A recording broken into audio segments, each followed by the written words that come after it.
नमस्कार दोस्तों। आज मैंने एक कुरान डाउनलोड किया, तो मैं सोचा इस पे भी कुछ देख लेता हूँ क्या है। वैसे तो मैंने कुरान पढ़ा है ऑलरेडी, लेकिन फिर भी इस पे एक डिस्कशन सोच रहा था मैं काफ़ी दिन से, जो बेटर रहेगा। और आपको भी जान को खुशी होएगा कि अभी मैं कुछ कुछ दिन तक कुरान पे ही मैं यहाँ से इसका जो भी है अर्थ जो है वो मैं पूरा क्लियर रखूँगा कि कुरान के एक्चुअल अल्लाह ने लिखा कि इंसान ने लिखा। वैसे मैंने हदीस भी कुछ पढ़ा है, तो हदीस पढ़ने में मुझे ऐसा नहीं लगा कि उसमें मैंने देखा जो मोहम्मद के चाचा का लड़का था, अली करके, वो बंदा जो था उसमें मैंने कई जगह पढ़ा है, तो उसमें ऐसा मुझे आभास हुआ और है भी कि वो बंदे ने कुरान लिखा, ना कि मोहम्मद ने लिखा। जो मुस्लिमों के पैगंबर हैं उन्होंने ऐसा कुछ मेरे हिसाब से नहीं लिखा। जो हदीस कई जगह मैंने यहाँ पे देखा है, पढ़ा है, अभी तो मुझे याद नहीं है कौन सा किस में था, काफ़ी टाइम हो गया मुझे। लेकिन मैंने जो वो चीज़ को जब पढ़ा तो मुझे लगा कि हदीस को कुरान को एक्चुअल में अली ने लिखा, अली बंदा पढ़ा लिखा था, इसके लिए उसने लिखा। लोग बोलते हैं कि मोहम्मद के द्वारा अवतरित हुआ तो उनके ऊपर अवतरित हुआ तो ये आया, लेकिन ऐसा नहीं है।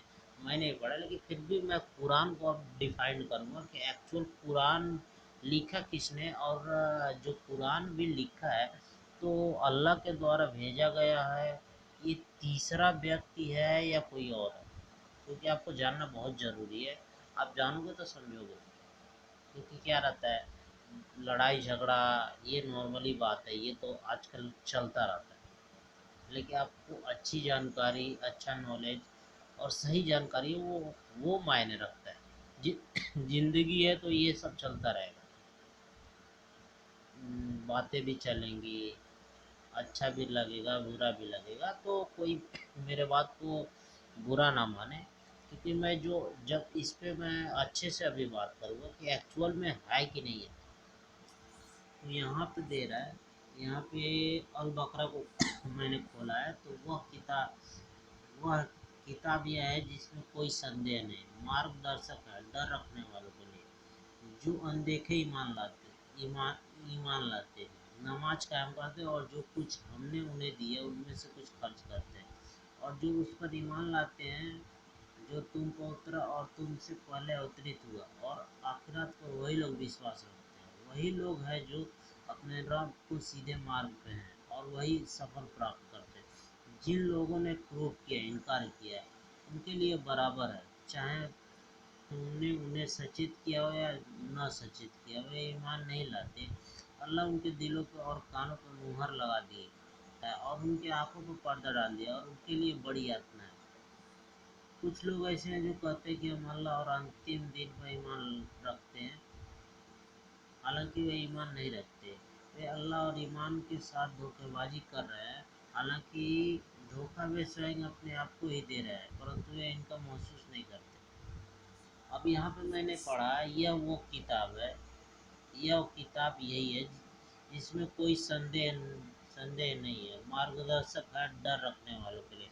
अब देख लो, अब यहाँ पे एक बात और मैं करूँगा कि एक्चुअल अल्लाह और ईश्वर, ऑलरेडी मैंने इस पे पहले वीडियो बना दिया है।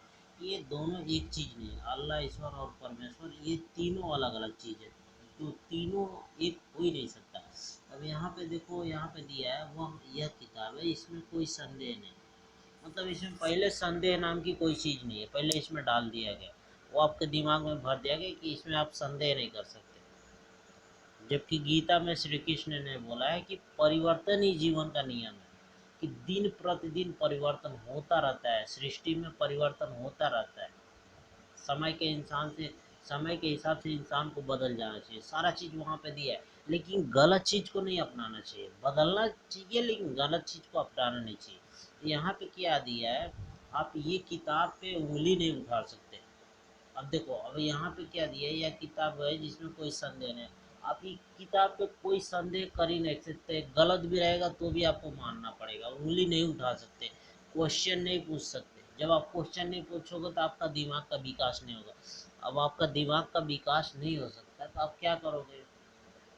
उसी को लेकर रट्टा मारोगे। जब हम कोई क्वेश्चन पढ़ते हैं तो उसका आंसर का बहुत सोचते हैं, जवाब निकालते हैं। 2+2 क्या रहता है, 2+2 4 होता है, तो हम दिमाग लगा कर उसको सोचते हैं कि ऐसे ही लिख देते हैं 4, ऐसे नहीं लिखते हैं ना, इसमें दिमाग लगाते हैं। तो उसी हिसाब से यहाँ पे लिख दिया है कि इसमें कोई संदेह ही नहीं है, मार्ग है डर रखने वालों के लिए। अब जो डरेगा इंसान, अब यहाँ पे देखो संदेह नहीं है, मतलब इसमें एक संदेह नहीं कर सकते।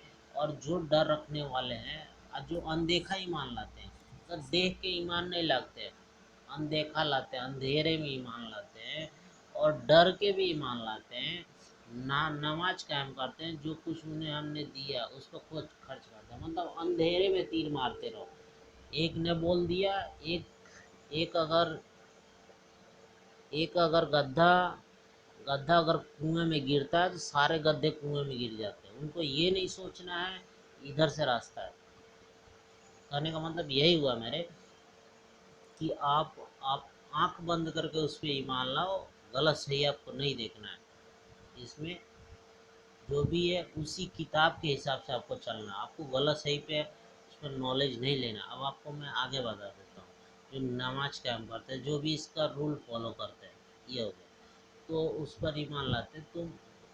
जो तुमको उतरा और तुमसे पहले अवतरित हुआ, और उस पे जो भी उतरा है और उसके पहले जो भी यहाँ पे आयत आई है, आखिरत, और वह उस पे ही लोग विश्वास रखते हैं। अब यहाँ पे देखो, यहाँ पे जो बाइबिल हो गया, कुरान हो गया, अब कुरान यहाँ पे बाइबिल को पूरी तरह से गलत साबित करने पे लगा है, पूरी तरह से।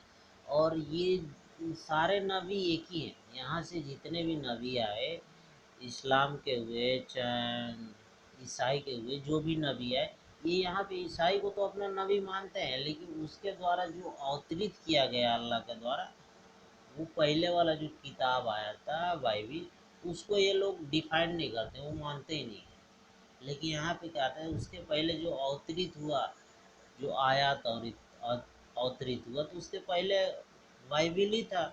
बाइबिल के बाद कुरान आया, तो अब उसको भी वहाँ पर डिफाइन करके गलत साबित करने पे लगे। क्योंकि यहाँ पे वो बोलता है कि ईमान लाते हैं और तुमको उतरा और जो तुमसे पहले अवतरित हुआ, आखिर मतलब ईसाई धर्म का जो चला आ रहा है बाइबिल, उस वो अवतरित हो गया। लेकिन यहाँ पे उसको मानते हो कि नहीं मानते हो, यहाँ पे दिया, उस पे भी ईमान आपको लाना है। लेकिन यहाँ पे लोग क्या करते हैं, यहाँ पे उसको नहीं मानते हैं, वहाँ पर डिफाइन करते ही नहीं है, उसको अलग कैटेगरी में डाल देते हैं, उससे कुछ मतलब ही नहीं है। अभी यहाँ पे देखो 4 किताब आया, तौरात, इंजील, ये करके कुरान, और ये ऐसे करके 4 इनका किताब आया। तो 4 में सब फेल हो गया, लास्ट में जो किताब आया वो कुरान आया। कुरान आया, क्यों आया भाई? 4 लाने की क्या ज़रूरत थी, एक ही में हो जाता। वो एक आया, उसमें कुछ कमी निकला, दूसरा आया उसमें कुछ कमी निकला, तीसरा आया उसमें कुछ कमी निकला।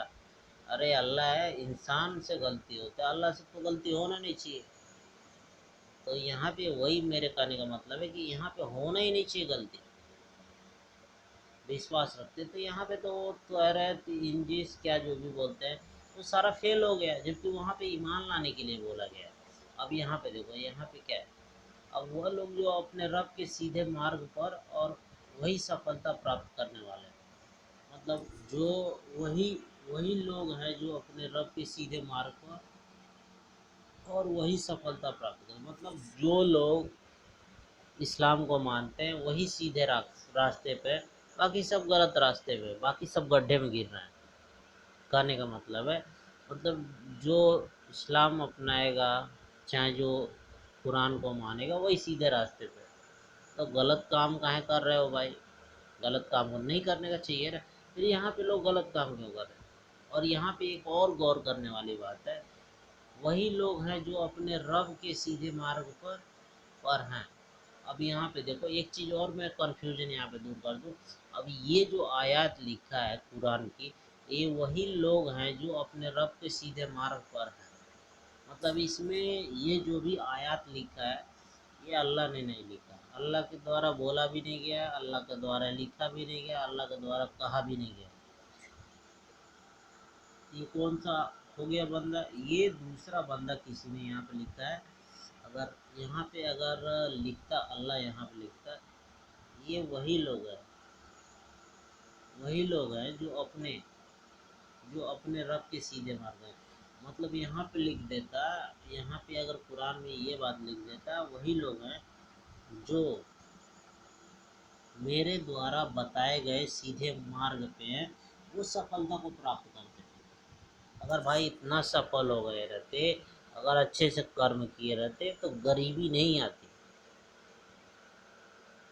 गरीबी होती नहीं, सफल हो जाते, भीख नहीं मांगते। ये कोई सफलता की निशानी में नहीं आता है भीख मांगना ये सब।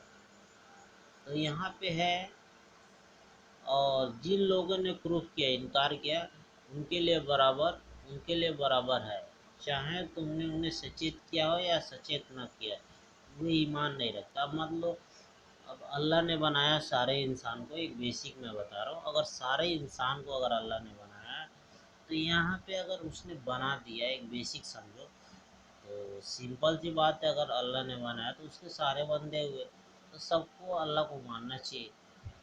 लेकिन कोई अल्लाह को नहीं मानता है, कोई मानता है, कोई नहीं मानता है। यहाँ पे तो अल्लाह का जो भी है आइडिया फेल हो गया। अब यहाँ पे देखो, हाँ, अल्लाह ने उनके दिलों को और कानों पर मुहर लगा दी और उन्हें आंखों पर पर्दा डाल दिया, उनके लिए बढ़िया था। अब देखो यहाँ पे जो उसके बंदे उसकी बात नहीं मानते हैं, और यहाँ पे क्या बोला, अल्लाह ने उनके दिलों पे और कानों पे, ये तो ये बातें, ये भी जो है आयत अल्लाह के द्वारा नहीं बोला गया, ना अल्लाह के द्वारा लिखा गया है, ना ये कोई इंसान के द्वारा लिखा गया और कहा गया बात है। तो ये अल्लाह ने उनके दिलों पर और कानों पर मुहर लगा दिया और उनके आंखों पर पर्दा पड़ा है, और उनके लिए बड़ी यातना है। मतलब कहने का मतलब है, जो उनकी बात नहीं मानता है, अल्लाह का बात नहीं मानता है, उनके लिए बहुत यातना दी गई है। भले वो अच्छा कर्म कर रहा है तो भी यातना दी जाएगी। कुछ लोग अभी अल्लाह के लोग बात ही नहीं मार रहे हैं, समझ नहीं रहे हैं।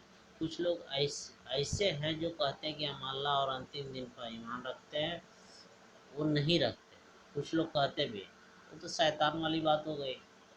शैतान भी अल्लाह की बात नहीं मानता है, लोग भी अल्लाह की बात नहीं मानते। वे अल्लाह और ईमान वालों के साथ धोखाधड़ी कर रहे हैं, और उनके धोखे स्वयं आपको दे रहे हैं, परंतु उनको महसूस नहीं। मतलब अल्लाह को ईमान नहीं लाते तो अल्लाह को भी धोखा देते हैं और उसके बंदों को भी धोखा देते हैं। अब सोचो, अल्लाह ने इंसान को बनाया, तो इंसान अल्लाह की बात मान ही नहीं रहा है, तो धोखा दे रहा है, सिंपल सी बात है। उनके दिलों में रोग था, तो अल्लाह ने उनके रोग को और बढ़ा दिया, और उनके लिए झूठ बोलते रहने के कारण उनके लिए एक दुखद यातना दी। अब कहने का मतलब यहाँ पे अल्लाह जो है, अल्लाह उनके दुख को बढ़ा दिया है। तो क्या मुस्लिम दुखी नहीं है? सीरिया में देख लो, पाकिस्तान में देख लो, कोई भी ऐसा कंट्री नहीं है जहाँ पे मुस्लिम दुखी ना हो, परेशान ना हो। कोई भी ऐसा कंट्री नहीं मिलेगा। सब जगह दुखी है, सब जगह परेशान है, सब कोई सुखी है, सब कोई परेशान है। किसी को कोई चीज़ का परेशानी है, किसी को कोई चीज़ का परेशानी है। तो इसमें अल्लाह से इसका कुछ लेना देना नहीं है। लेकिन यहाँ पे उनके दिलों पे, अब यहाँ पे देखो, और जब उसने कहा कि ज़मीन में बिगाड़ पैदा करो, तो ये हम ख़त्म करते हैं आज का डिस्कशन, और मैं आपको बताऊंगा अगले डिस्कशन में अल बकरा का जो भी आयत रहेगा उसके आगे का मैं आपको डिस्कशन बताऊंगा। तो ये है अल्लाह का हेर फेर, जिसमें लिखने वाला बंदा कोई और है, पढ़ने वाला बंदा कोई और है, समझने वाला कोई बंदा और है, कहने वाला कोई और। मतलब यहाँ पे किसी का कुछ भी मैच नहीं कर रहा है।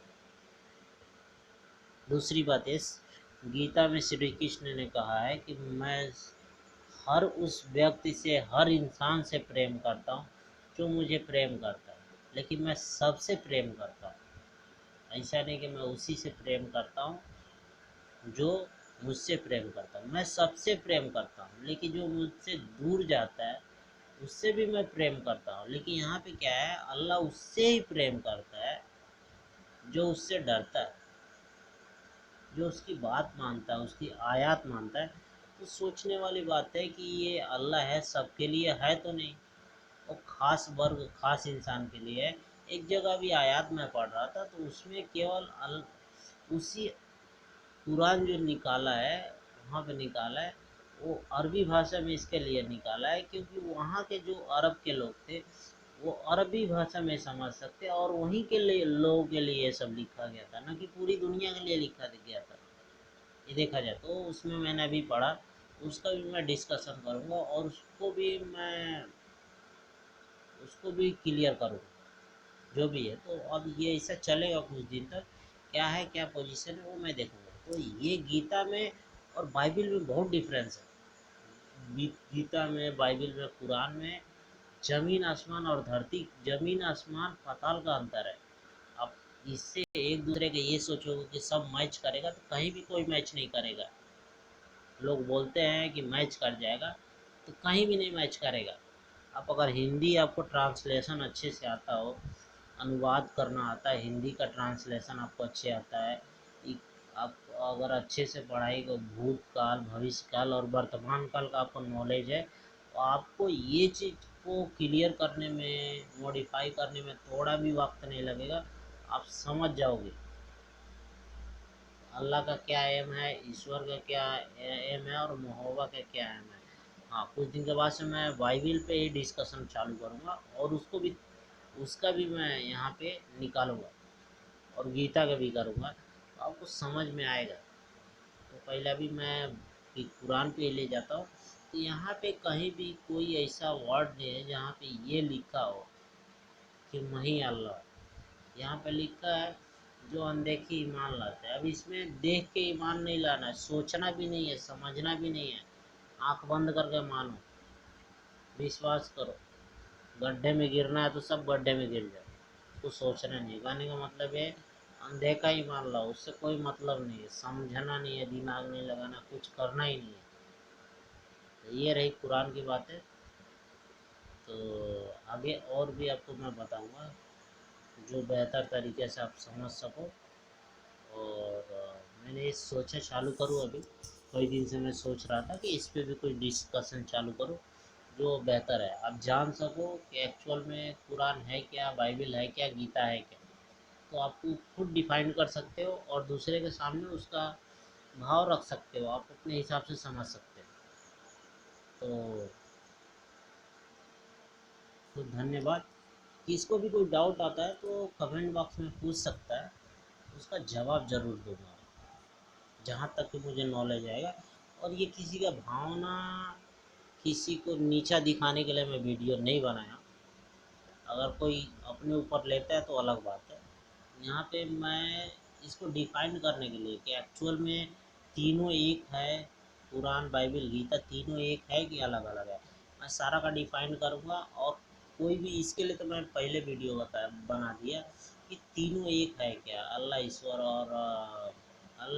और परमेश्वर तीनों एक है क्या। मेरा पिछला वीडियो आप जाके देख लेना, ये कभी भी आपको मैच नहीं करेगा। मैं डिस्क्रिप्शन में उसका वीडियो डाल दूँगा, आप देख लेना। तो धन्यवाद।